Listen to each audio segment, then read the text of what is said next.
Sweden میں قرآن کو جلائے جانے کے بعد ایک مسلمان احمد الوش نے کچھ ایسا کر دکھایا ہے جس کی آج پوری دنیا میں چرچا ہو رہی ہے۔ دراصل قرآن جلائے جانے کے بعد سویڈن کے احمد الوش نے وہاں کے کورٹ میں ایک یاچکا دائر کی تھی کہ اسے بھی یہودیوں اور عیسائیوں کی مقدس کتاب بائبل اور تورات کو جلانے کی اجازت دی جائے۔ احمد الوش کا کہنا تھا کہ جیسے سویڈن میں سرے عام سرکاری سیکیورٹی کے بیچ قرآن کو جلایا گیا، ویسے ہی وہ بھری سیکیورٹی اور لوگوں کے بیچ بائبل اور تورات کو جلانا چاہتا ہے۔ اس خبر کے آنے کے بعد اسرائیل سمیت دنیا کے تمام یہودی سنگٹھنوں نے بوال کر دیا تھا اور دھمکی دی تھی کہ اگر ہماری دھارمک پستکوں کو جلانے کی کوشش کی گئی تو ہم اسے برداشت نہیں کریں گے۔ اسرائیل کے راشٹرپتی نے تو یہاں تک کہہ دیا تھا کہ تورات ہماری سب سے مقدس کتاب ہے، اس کی حفاظت ہم پر فرض ہے اور ہم اس کی حفاظت کر کے رہیں گے۔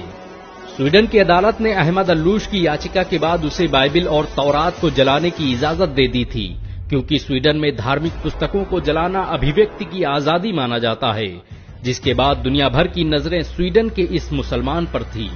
یہ اتہاس میں پہلی بار تھا کہ کسی مسلمان نے آسمانی کتاب بائبل اور تورات کو جلانے کی اجازت مانگی تھی۔ احمد الوش طے شدہ وقت پر کل اسرائیلی دورتاواس پہنچے۔ ان کے ایک ہاتھ میں لائٹر تھا تو دوسرے ہاتھ میں بائبل اور تورات۔ چاروں طرف دنیا کے میڈیا سنستھان اور لوگ بائبل کو جلانے کا منظر دیکھنے کے لیے موجود تھے۔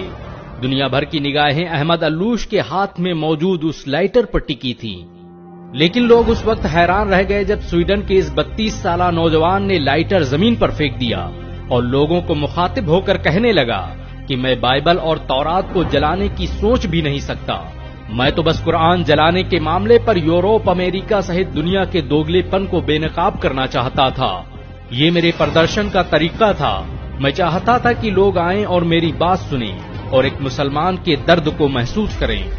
جس طرح سے یہودیوں اور عیسائیوں کو ان کی مقدس کتاب کو جلانے کی بات سن کر تکلیف محسوس ہوئی، اس سے لاکھ گنا زیادہ ہم مسلمانوں کو تکلیف ہوتی ہے جب ہماری مقدس کتاب قرآن کی بے حرمتی کی جاتی ہے۔ احمد الوش کے پاس بائبل اور تورات کے ساتھ قرآن بھی موجود تھی۔ اس نے قرآن کو بوسہ دیا اور سینے سے لگاتے ہوئے کہا، بھلا میں ان کتابوں کو کیسے جلا سکتا ہوں جس کی تصدیق میرے قرآن نے کی ہے؟ میرا اسلام کسی مذہبی کتاب کو جلانے کی اجازت نہیں دیتا۔ احمد الوش کے پروٹیسٹ کے اس انوکھے انداز کی آج دنیا بھر میں چرچائیں ہو رہی ہیں، یہاں تک کہ یہودی اور عیسائی بھی قرآن کو جلانے کی اجازت دینے پر پابندی لگانے کی مانگ کرنے لگے ہیں۔ غور طلب ہو کہ بقرعید کے دن سویڈن میں